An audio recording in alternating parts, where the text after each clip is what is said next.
Bonjour, bonsoir, bienvenue dans votre podcast géographique. Aujourd'hui, ça parle relief. On commence par une petite citation de Georges Bernard Shaw. L'homme peut grimper au plus haut sommet, mais il ne peut s'y tenir longtemps. Cette citation est très typique de la haute montagne où c'est difficile de se maintenir au vu des conditions très dures. Mais cette citation peut être vue aussi comme un clin d'œil à la vie. Quand on est au sommet, quand on réussit, c'est pas foncièrement facile de rester toujours au sommet. Alors, petit rappel historique. J'aime bien mettre des dates dans mes vidéos de géographie parce que bon, je pense que espace et temps sont liés. Et là, j'ai cherché quelques dates concernant l'escalade de certains grands massifs montagneux.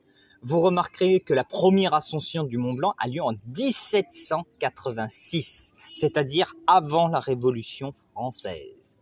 Qu'il faudra attendre plus d'un siècle pour que le Kilimandjaro en 1889 et le Aconcagua en 1897. Enfin, l'Everest, le toit du monde, il faudra attendre le milieu du XXe siècle, 1953 pour être plus exact, pour voir sa première ascension. Niveau carte, je vous ai mis une petite carte du relief où ça vous permet de voir quand même les grands massifs montagneux. En Amérique, ils sont surtout situés à l'ouest, que ce soit en Amérique du Nord ou en Amérique du Sud avec les Andes.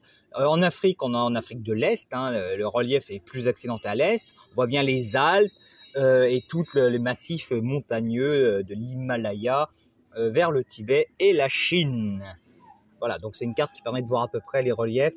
On voit aussi les reliefs maritimes, ce qui est très intéressant, les fosses marines. C'est très intéressant d'avoir cette vision un peu complète, sur terre et sur mer, des reliefs.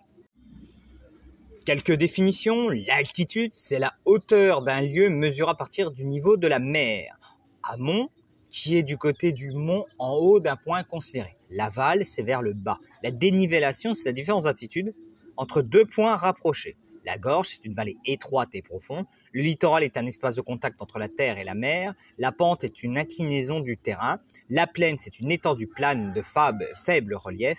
Le plateau est une étendue plane dans laquelle les vallées sont encaissées. La vallée se compose de deux versants qui se font face. Le versant est l'un des deux ponts d'une vallée.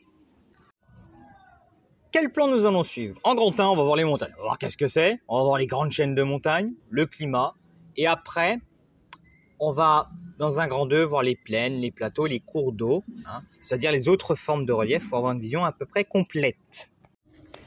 Qu'est-ce que la montagne? La montagne est une masse de relief qui se définit par une altitude, une dénivellation et un versant, la pente est généralement forte. Une vallée composée de deux versants qui se font face. Au fond de la vallée, généralement, un cours d'eau. Lorsque les montagnes sont habitées, c'est généralement dans les vallées que les hommes se sont établis. Il existe des montagnes de tailles très différentes. Le Mont Noir, au sud du Massif central, c'est 1200 mètres. Les Alpes, 4008. Himalaya, 8000 mètres, 8 km de haut. Donc voilà, vous verrez, il y en a pour à peu près tous les goûts. Les grandes chaînes, les sommets de la Terre.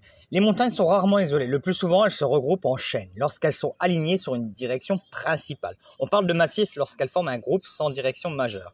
C'est dans les grandes chaînes de montagnes, avec des fortes altitudes, comme les Andes, 7 km, ou même l'Himalaya, 8850 mètres. Je tiens à être un peu précis.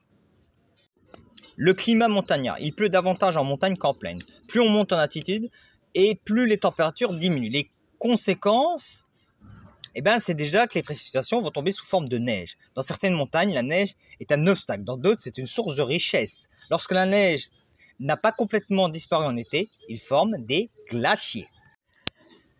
Plaine, plateau et cours d'eau. Alors, plaine et plateau. Plaine et plateau sont de vastes étendues planes. La différence entre ces deux types de relief tient aux cours d'eau. Dans les plateaux, les cours d'eau sont encaissés dans des vallées bien marquées, parfois dans des gorges, comme les gorges du Tarn notamment. Dans les plaines, les cours d'eau ne sont pas encaissés avec les vallées. Donc, c'est peu ou pas marqué. La platitude des plaines et leur situation fréquente en bord de mer expliquent qu'elles accueillent des populations nombreuses. Les activités multiples comme l'agriculture, les villes et les industries et le tourisme s'y développent vraiment facilement. Quand tu n'es pas obligé de construire des routes à la con qui tombent dans les machins. Non, c'est beaucoup plus simple pour faire du business et s'installer. le littoral. Le littoral est l'espace de contact entre la terre et la mer. Les formes du littoral sont très variées. Les côtes basses prolongent les plaines, elles sont fréquemment sableuses, c'est les plages. Les plateaux de montagne se terminent dans la mer par des côtes élevées à falaises. Là, vous pouvez repenser au relief de la Bretagne ou à certains endroits de l'Angleterre. Les cours d'eau. L'eau qui tombe du ciel coule sur la terre des points hauts vers le point bas, de l'amont à l'aval. Cette eau se rassemble principalement sous forme de cours d'eau qui naissent en montagne et se terminent dans la mer. Les cours d'eau sont organisés du plus petit au plus grand. Les torrents et ruisseaux rejoignent les rivières qui rejoignent les fleuves. Un fleuve et ses affluents constituent un bassin fluvial. Les cours d'eau ont attiré les hommes depuis longtemps car il y a une facilité de circulation. Alors, en bilan de cette courte vidéo, parce que je pourrais rentrer dans les détails, ce qui mériterait, ce serait de faire une vidéo par ensemble de reliefs que j'ai étudiés. Dites-le moi en commentaire. Donc, les différentes formes de relief, là, avec ce petit schéma, vous voyez. Alors, on va partir de la gauche à droite. Vous voyez, là, quand c'est plat, c'est la plaine, c'est le bassin. Avec des formes un peu rondes, ce sont les collines. Souvent, ces collines sont des anciennes montagnes très usées par l'érosion. Donc, c'est pour ça qu'elles ont cette forme-là, parce qu'elles ont été travaillées par la pluie et le vent. On a les plateaux, là, avec on voit le décaissement. On voit la montagne, le massif, avec ses plusieurs monts. La vallée, le creux de cette montagne. Voilà à peu près ces différentes formes de relief, un peu le bilan que l'on peut faire concernant les reliefs. J'espère que cette courte vidéo vous a plu. Si elle vous a plu, vous pouvez liker, partager, faire de la pub pour la chaîne, ça fait plaisir. Je vous souhaite une bonne fin de journée. Ciao!